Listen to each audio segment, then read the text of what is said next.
Блять,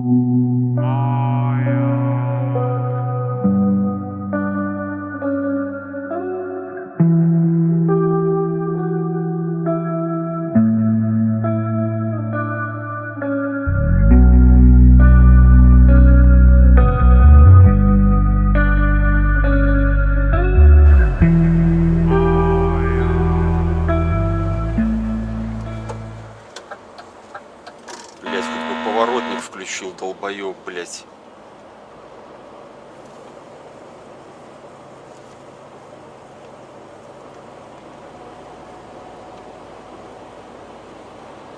Ну извинился, ладно, хуй с тобой. Тебе простительно, братан, ты понял, что ты немножко ошибся. Несется, главное, берет на обгон, блять, и резко на паркинг, блять, по тормозам без поворотника, блять, это жесть. Вот так вот и думай, а потом говорят нам, безопасное вождение, блядь, экоезда, нахуй. Какая тут в пизду экоезда, блядь? Выскочила хуйня, по тормозам въебал, все, вся экоезда накрылась твоя. Стоим в городе. Кнопка, кстати, вот эта у меня не работает. Нажимаю, машина все равно назад катится. Поэтому ставлю на ручник. Ну, какие тяжело. Мне кажется, что там не 17 тонн, там все, блядь, 23, блядь, 25. Ей-богу, блядь. Такая, так она тяжело тянется, просто вообще педаль в пол нажимаешь, она, блядь, еле-еле с места сдвигает, блядь. Либо она настолько задушенная реально, эта машина. Какие красивые сады, блядь, сакуры, то есть, как бы, я не знаю, что это, вот еще елка какая-то цветет, а, это по ней плющ такой вьется, цветет. Ну, очень все красиво, прямо вот эта населенка сейчас была, прямо, я камеру выключил и сразу такая красота. Везде кустики, цветочки, такое все прям пух. Хочу себе так. Все аккуратненько. Не коттеджи здоровенные, обычные домики. Фактически наша деревня. Вот ферма, то есть, как бы, да. Просто как все облагорожено. Даже в деревнях, то есть, как бы, блядь, и это же не сами жители это все делают. Но реально это какие-то председатели колхозов или кто там, блядь, за это все отвечает. Смотрите. Все везде засажено, засеяно, все как положено. Коровки. Смотрите, какие чистые коровки, блядь. Посмотрите на наших, все в говне просто. И это Лукашенко не только одну ферму показал, у нас на всех фермах коровы просто стоят в говнище. Умирают, стоят грязь. Посмотрите на коровок, блядь. Чистенькие коровки. Ну, чуть-чуть жопы грязные.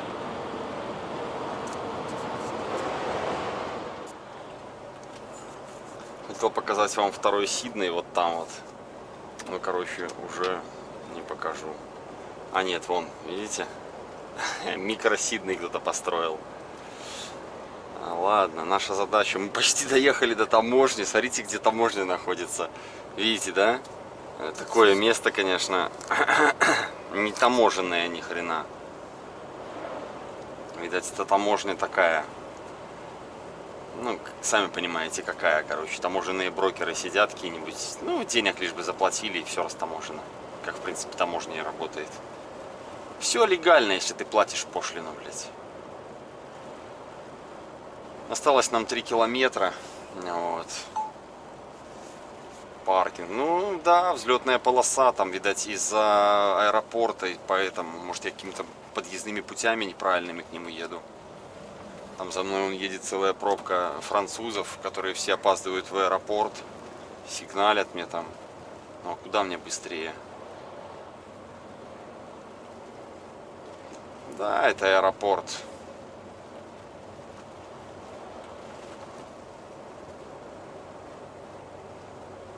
И в нем микро-Сидней.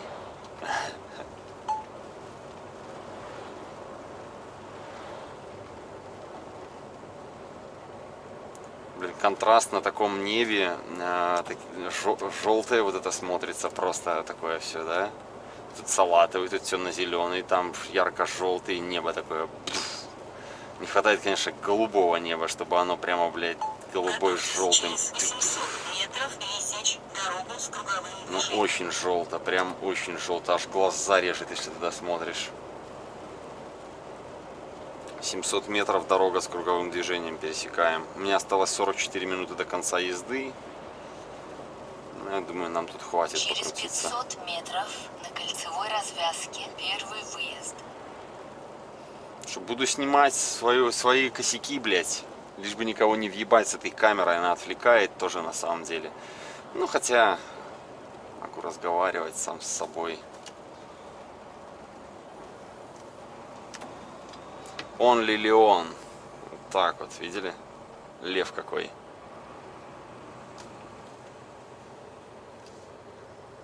Пересеките дорогу с круговым Жестко их там движением. залили. Используя второй съезд. Затем поверните направо.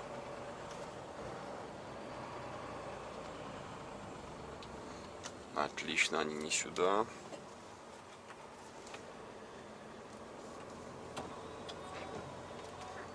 Используйте второй съезд. Затем на следующем повороте поверните направо.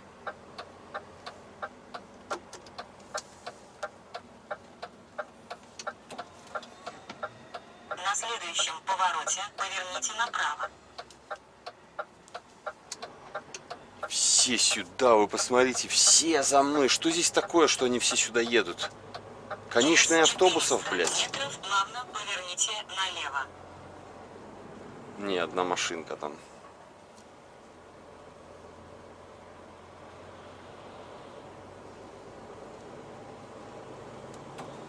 Чувак, видели, дальнобой, рукой махал. Увидел камеру на башке, такой чик-чик-чик, такой помахал рукой, типа, блядь, я попаду в ролик.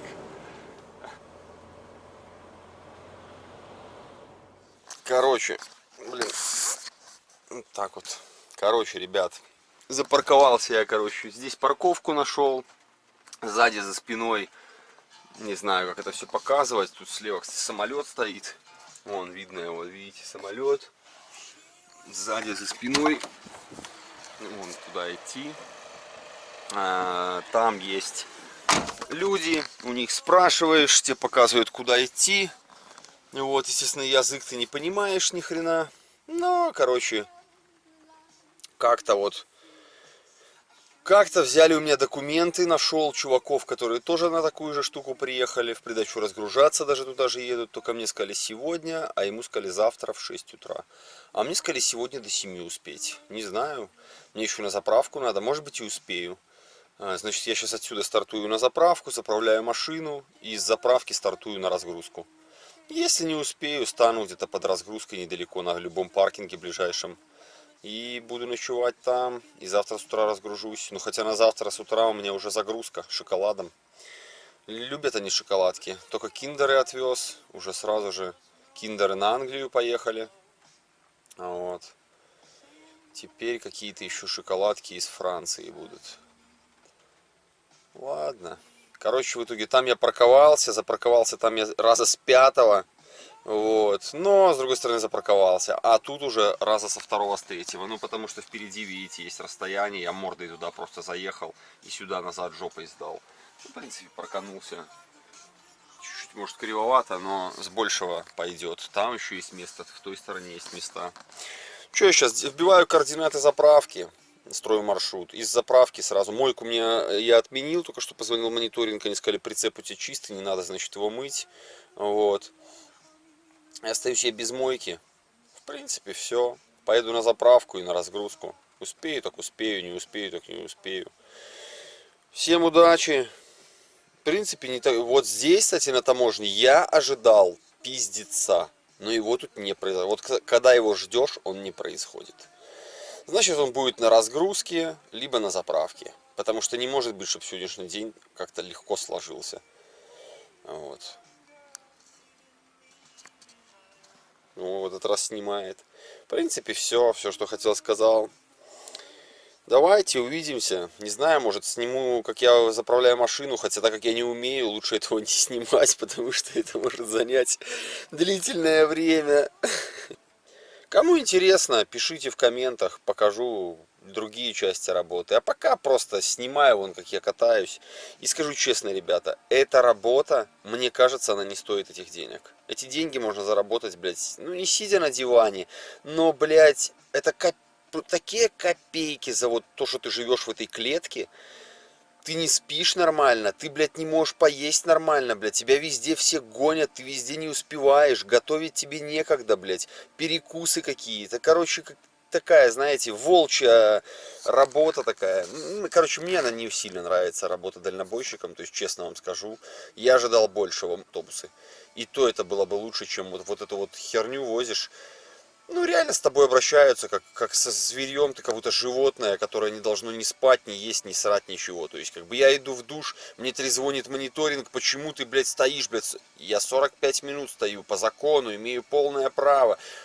Ты должен был отчитаться. Я нажал, что я, блядь, отчитался. Я нажал, у меня, блядь, пауза. 45 минут. Отправил им трансиксом. Им похуй, они звонят и кричат, у них свое там на уме.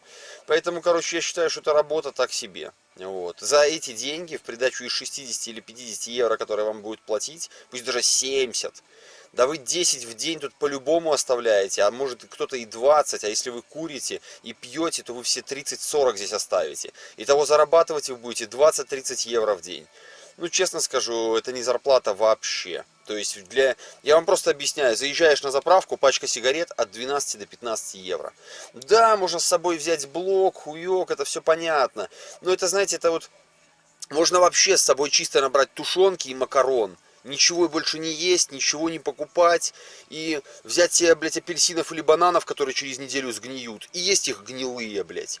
То есть люди такие тоже простые. Я накупил. Ну насколько ты накупил? На 2 недели. Оно через 2 недели испортится. Или ты фрукты в морозилке хочешь заморозить. Ну ладно, мясо можно взять на 2 месяца и заморозить его. Согласен. Но все остальное, блядь, есть вещи, которые портятся. Даже та же самая картошка, блядь. Она не хранится долго, то есть как бы, ну из-за этого выходит то, что постоянно надо докупать еду, постоянно надо затратиться. Душ платный, туалет платный в Германии, то есть как бы, ну очень много затрат идет. Если вы курите на сигареты 10 евро в день, это от зарплаты сразу минус 300 евро, то есть как бы, ну если пачку в день скуриваете. А вот во Франции, в Италии 15 евро пачка, во Франции 12 евро пачка стоит, на заправках я имею в виду. В магазинах, да, вы найдете дешевле. Да, кто-то говорит, надо купить там банку табака, пакет табака, самокрутку, там самому себе это все крутить.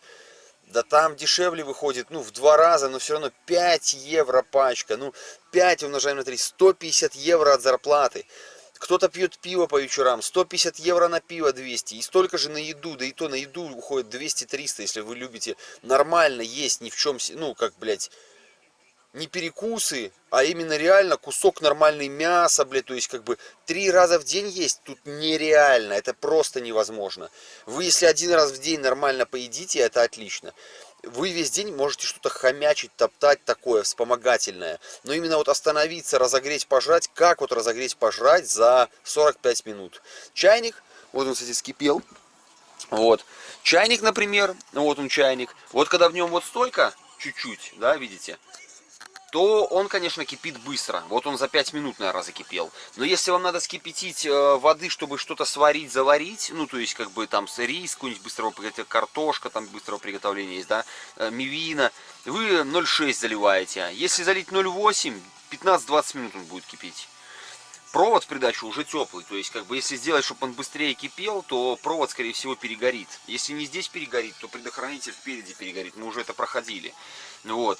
В итоге все идет к тому, что, чтобы приготовить поесть и закипятить воды, даже просто баллон достать, разложить, все вынести, вы бегаете, понимаете, вы сперва с салона несете, потом с бомболюка несете, потом, короче, с холодильника достаете. Это все занимает время, вы туда-сюда по этим ступенькам, блядь, то есть в итоге 30 минут вы готовите, потом там все это убираете, потом вы едите минут 15-20, и это 50 минут, а потом еще надо посуду помыть. Вон у меня не стоит миска немытая, у меня там это немытая, вилка немытая лежит. Я просто, ну вот я сейчас остановился, я, конечно, могу пойти помыть, но идет дождь. Я что, под дождем пойду посуду мыть? Ну тоже как бы, и в итоге приходит все к тому, что довольно все проблемно.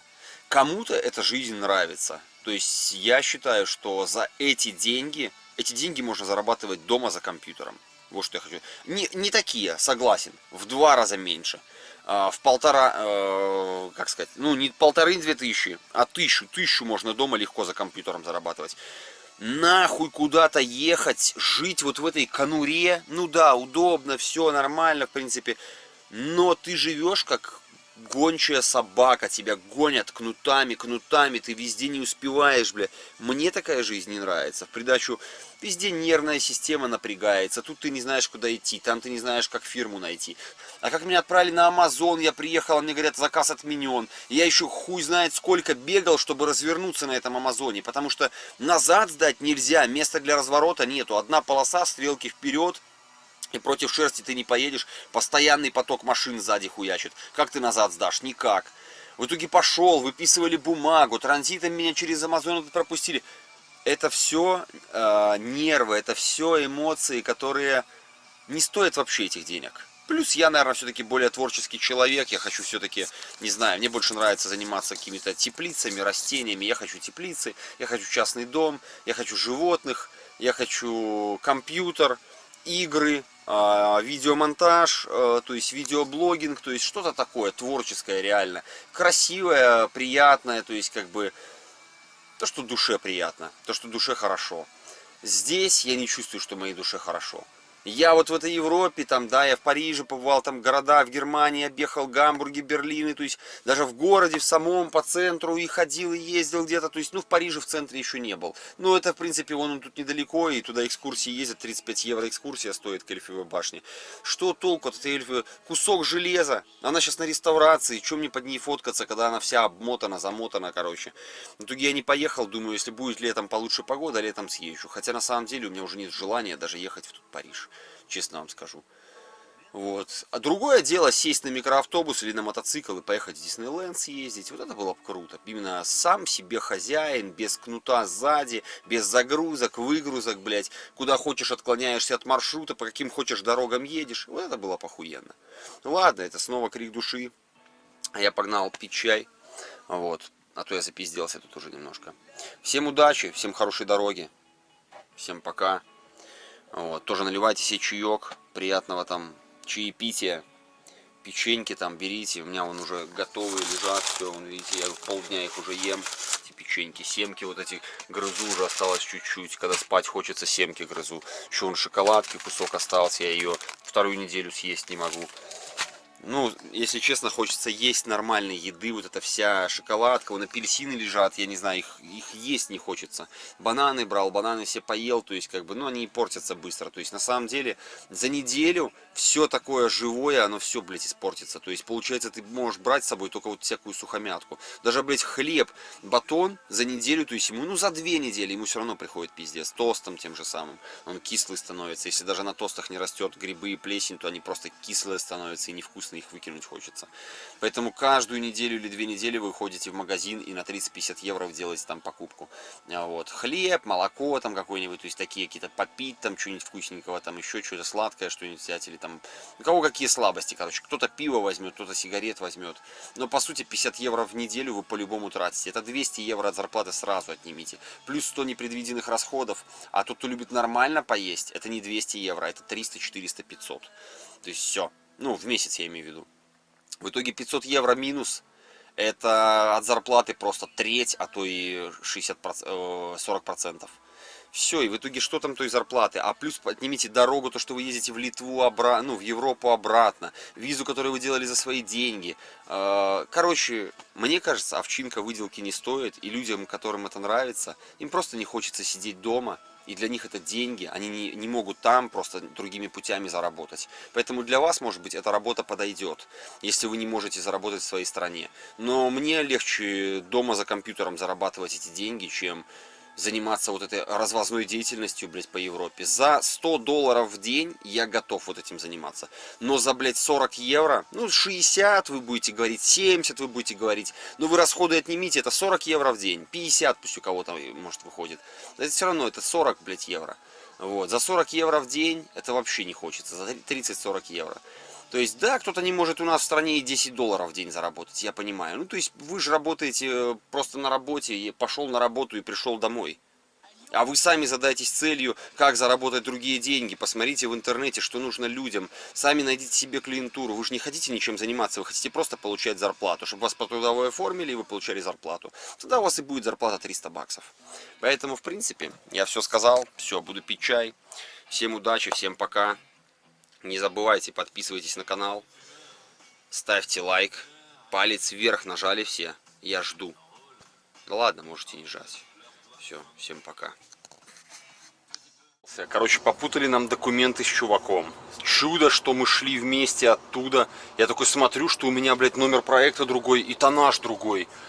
И говорю, слушай, нам и печать не там стоит. Я ж печать ставил в 17-ю графу, а у меня в 16-й мне отдали ЦМР-ку. Или проложить? А контора одна и та же, короче. В итоге, блядь, давай с ним мешать, ЦМР-ки попутаны, а потом, оказывается, и МРН тоже попутан. Но он понял, что мы в одну сторону едем. Он нам, короче, местами попутал, поменял всю эту херню. Жестко вообще. Всем привет, всем доброе утро. Вот, сегодня я наконец-то отоспался. Приехали мы вот сюда, вот на такую фирму. Вот она.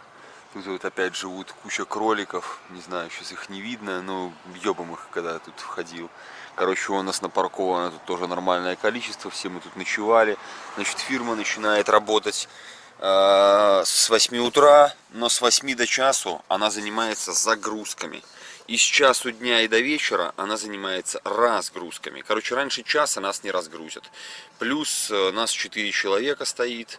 То есть разгружать будут, естественно, всех по порядку. В принципе, без разницы. Я готов последний разгружаться, больше простою. Вот. Понесем скоро документы после часу 30 туда. Скажут, во сколько заезжать, какой рампе, куда чего. В принципе, все, что хотел сказать. Положил маршруты. Нашел тут как бы людей, которые тоже едут на Италию. Все с Гертеки, 4 человека. Вот, и у 3 точно на Италию. Ну, в разные места. У кого там зачем и у кого в какой город. Вот. Поэтому пока поедем вместе, там договорились на парковке впереди стыкануться, постоять там 45-ку, вот. Ну и через туннель дальше секанем, проедем, и там уже в принципе каждый в свою сторону поедет. Как-то так. В принципе, все, что хотел сказать. Ой, состояние никакущее, надо идти мыть посуду, надо убираться, и все лень, вообще не знаю, может быть в Италии это сделаю. Ой, как-то так, короче. Настроения никакого. Усталость это все равно она чувствуется.